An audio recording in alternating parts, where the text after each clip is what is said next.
sugar water. 수도머맥스 개미의 주식은 쇳불 아카시아가 제공하는 달콤한 수액이지만 매일 이것만 먹고 사는 건 아니다. 때로는 아카시아로부터 지방과 단백질도 제공받는다. 잎 가장자리에는 벨트체라는 물질이 만들어지는데 여기에 지방과 단백질이 풍부하다.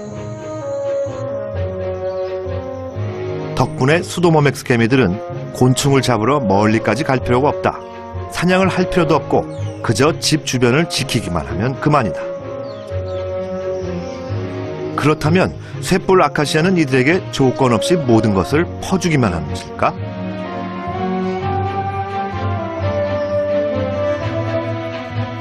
그것은 물론 아니다. 개미는 쇳불 아카시아를 다른 해충으로부터 지킨다. 일종의 경찰 역할이다.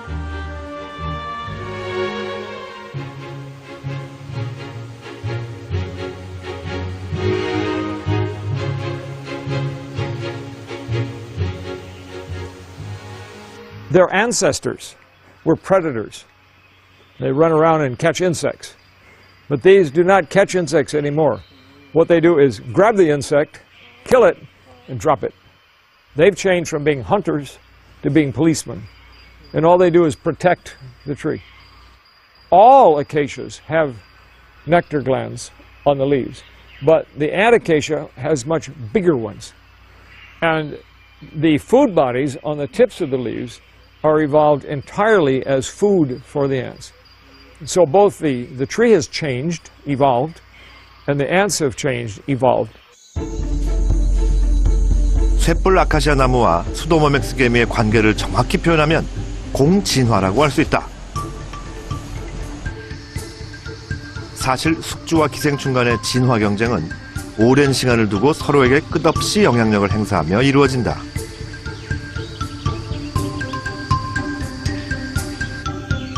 가장 차원 높은 대응법이란 결국 상호 간의 공생의 길을 모색하는 게 아니었을까?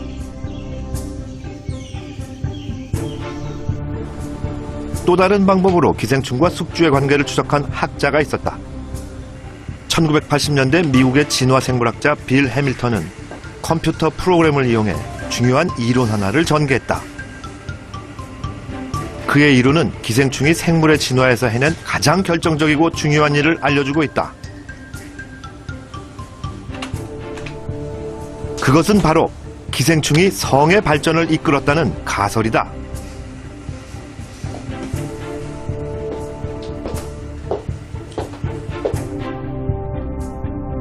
그는 가상의 인공생명 개체군을 만들어 일부는 유성생식, 즉 섹스로, 또 일부는 무성생식, 즉 분열로 증식하게 만들었다. 죽음은 무작위로 일어나도록 했을 때 어떤 일이 일어났을까? 유성생식군은 무성생식군의 엄청난 증가 속도를 따라잡을 수 없었다.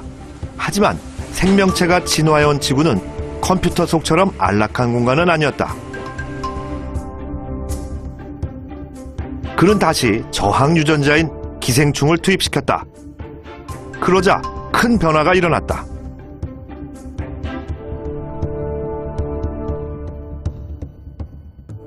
기생이라는 생활 방식이 나타나고 난 다음에 이게 그 무성생식을 하는 생물들에게 엄청난 그 위험 요소가 이제 되기 시작하는데, 반대로 역설적으로 그게 유성생식을 하는 생물들에게는 끊임없이 새로운 유전적인 도전이 되기 때문에 그 도전에서 이겨내기 위한 대응책으로 나온 게 결국은 섹스라는 게 아닌가.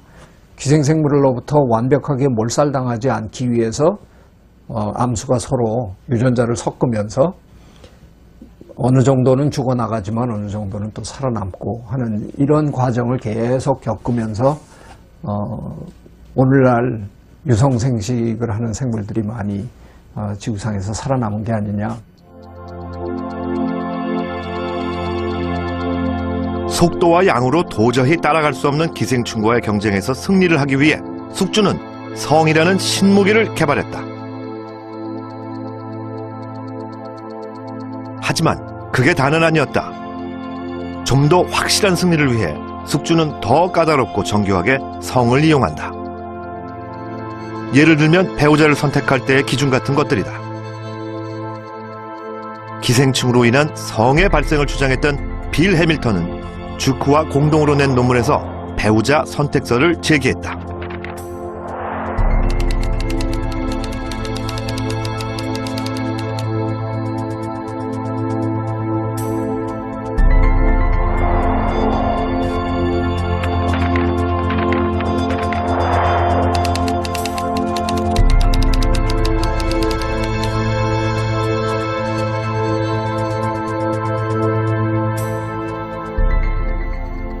쥐는 짝짓기를 할 때 그 냄새를 가지고 하거든요. 근데 이제 암컷 같은 경우 쥐의 그 소변에 있는 이 페로몬의 농도를 가지고 이제 짝짓기 선택을 할지 말지 결정을 하는데, 자염된 경우 이제 페로몬의 그 미묘한 변화가 있고 암컷이 그걸 알아채는 거죠, 본능적으로. 성은 어떻게 생겨났을까? 왜 대부분의 생물은 암수가 있을까? 왜 남녀는 끝없이 이성에 관심을 가지게 될까? 진화의 관점에서 본다면 성은 기생충과의 투쟁 과정에서 얻어낸 전리품이다.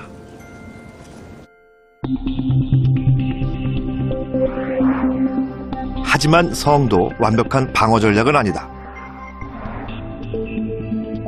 온갖 방법을 동원해도 그 수비벽을 뚫고 몸속으로 들어오는 기생생물이 있기 마련이다. 이런 경우를 위해 숙주가 개발한 최후의 무기가 있다. 바로 면역이다. 면역이란 생체 내에 외부로부터의 침입자가 들어왔을 때 우리가 방어하기 위한 그런 시스템이라고 할 수 있겠습니다. 면역은 크게 두 가지로 나누는데요. 우리가 원래부터 가지고 있던 선천 면역과 그리고 외부의 침입자에 대해서 작용하는 그런 적응 면역이라고 할 수 있겠습니다. 선천 면역은 감염이 일어나기 전부터 우리 몸에 선천적으로 존재하고 있는 면역 체계를 말한다. 피부나 코털, 눈물, 침, 모유나 백혈구 등이 그 요소다.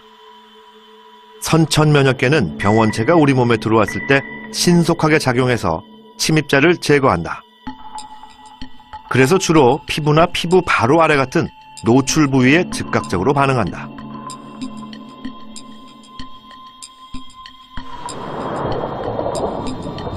선천 면역에 비해 적응 면역계의 활동에는 시간이 좀 더 걸린다. 적응 면역계는 우리 몸에 침입한 특정 병원체를 적으로 인식하고 공격한다. 구체적인 방법은 침입자인 항원에 대해 항체를 만들어 싸우는 것이다.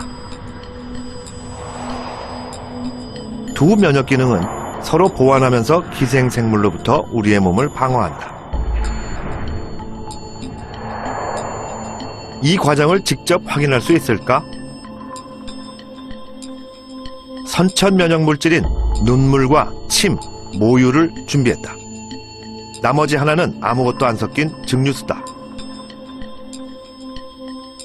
여기에 포도알균을 넣어 24시간 배양했다.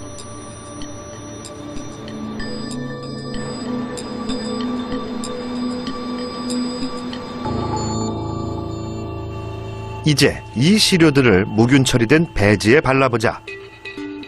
체액에 정말 살균력이 있다면 이미 균이 죽어버린 3가지 시료를 바른 배지에는 큰 변화가 없는 반면 증류수를 바른 배지엔 눈에 보이는 변화가 있을 것이다.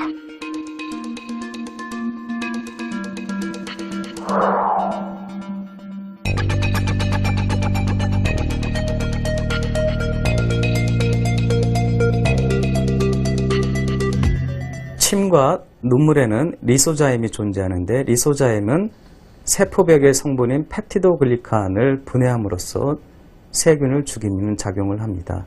그리고 모유에는 락토페린 등의 여러 가지 면역 물질들이 있어서 세균들이 자라지 못하게 합니다. 그런데 증류수에는 이러한 면역 물질들이 없어서 세균들이 증식을 많이 한 것으로 여겨집니다.